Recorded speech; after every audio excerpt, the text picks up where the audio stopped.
እውነት ለመናገር ዛሬ ዴቭ በጣም ተናዷል። ምክንያቱም መከባበርና መደማመጥ የሚባል ነገር የለም። የሰው ልጅ ደግሞ ካልተደማመጠ ተነጋግሮ መግባባትን አይችልም። አንዱን ካልሰማው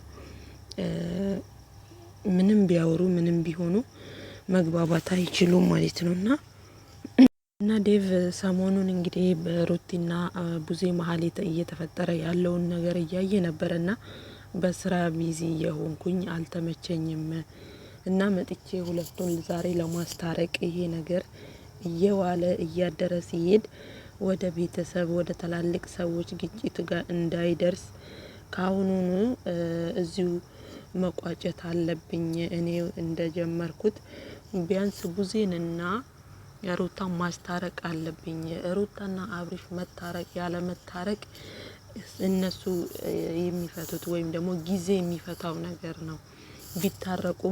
ቢታረቁም ባይታረቁም ልጃቸውን በሰላማዊ መንገድ ማሳደግ ይችላሉ።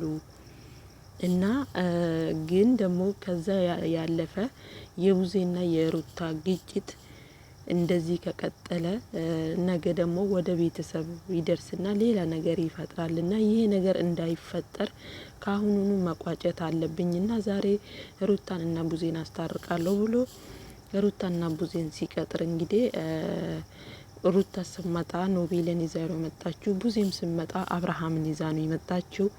በዚህ አጋጣሚ ኖቤል ከድሮ እናውቀዋለን። በነገራችን ላይ የሩታንና የአብርሽን ግንኙነት የማይፈልግ ወይ ደግሞ እነኚህ ልጆች ታርቀው አብረው እንዳይቀጥሉ የማይፈልግ ሰው ከሚፈልጉት ሰዎች መሀል አንዱ ኖቤልና ዳኒ ናቸው። እንግዲህ ጋይስ እውነት ለመናገር በጣም እንደ ጠላቱ እንደ በቃ አለ አይደለ በጣም በሌላ መንገድ ነው የሚያየው ይሄ ኖቤል የሚባለው ግለሰብ ማለት ነው።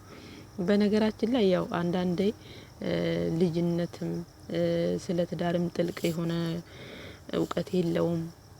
በዛ የተነሳ ይመስለኛልና እንደዚህ በቃ የሆነ አብርሽን ሲያየው ደሙ እንደሚፈላ እንዴት እንደሚፈላ ልነግራችሁ አልችልም እውነት ለመናገርና አንዳንዴ ሩታን ለዚህ ደረጃ ያደረሰው በአንድ በኩል ኖቤል ነው ብዬ ነው የማስበው። ምክንያቱም የሆነ ጊዜ እነሱ ጋር በሄደችበት ታይም እንደ ማስታረቅ በቃ የሆነ በጣም ብዙ መንገዶችን ሲሄዱ ነበርና እሱና አቡሻ ግን ያው አሁን ላይ ተመልሶ ሩታና አብርሽ አንድ ላይ እንዲሆኑ በጣም ብዙ መንገዶችን እየሄደ ነበረ። ይሄኛው ኖቤል ተብዬው ግለሰብ ግን በፍጹም የሩታንና የአብርሽን ግንኙነት አይፈልግም። ዛሬም ደረጃ ማለት ነው ዛሬም ደረጃ አይደለም አብርሽን የቤተሰቦቹን የአብርሽን ቤተሰቦች እየተናገረ ነበር አፍላፊ ማለት ነው።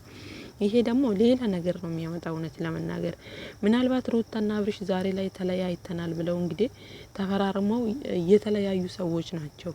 በመሃላቸው ደግሞ አንድ የሚያደርጋቸው አንድ ልጅ አለ። ከዛ የዘለለ ግን ሩታና አብርሽ ባልና ሚስት አይደሉም። በቃ እስከ ተለያዩ ድረስ ተለያዩ ነው። ስለዚህ ቡዜ ትላንትና ለሩታ ስትደግፍ ነበረ። ዛሬ ደግሞ ወደ አብርሽ ተመለሽ። እንዴት እኔ አብርሽ አመቱን ሙሉ ጥፋት በተደጋጋሚ ሲያጠፋ እኔ አንድ ጥፋት ባጠፋ እንዴት ነው እኔ ላይ የተቀየርሽው ነው የምትለው ሩታ ያጠፋሽው በማይሆን መንገድ የቤተሰብን ክብር በሚነካ መንገድ ነው ያደረግሽው። ምናልባት አብርሽ ሌላ ሴት ይዞ ሌላ ምን አድርጎ ሊሆን ይችላል አንቺን የበደለሽ ወይ ደግሞ ካንቺ የተለየው። አንቺ ግን ያደረግሽው ነገር በጣም አስነዋሪና የማይደረግ ድርጊት ስላደረግሽ ነው ቡዜ በዚህ ልክ የተቀየረችብሽ። እና ይሄንን ደግሞ ቁጭ ብላችሁ በጠረጴዛ ዙሪያ መፍታት ትችላላችሁ። ዛሬ ላይ ሩታን በንዴት እንደዚህ መናገር የለብሽም። ቡዜም ደግሞ ባንዴ ግልብጥ ማለት የለባትም። ያው ሜሪን ይዘሽባት መተሽ እንደዛ ስትፈነጭባት የሆነ እልህ አለ። በቃ የሰው ልጅ ይናደዳል።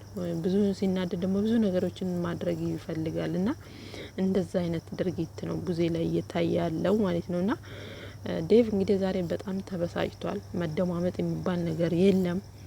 እንግዲህ ሩታና ዴቭ ሌላ ጊዜ አገኛታለሁ፣ ሌላ ጊዜ አውራታለሁ፣ ኖቤልን እዛብኝ እንደምትመጣ አላቅም ነበር ብሏል። እውነት ለመናገር አስተዋይ የሆነ ልጅ ነው።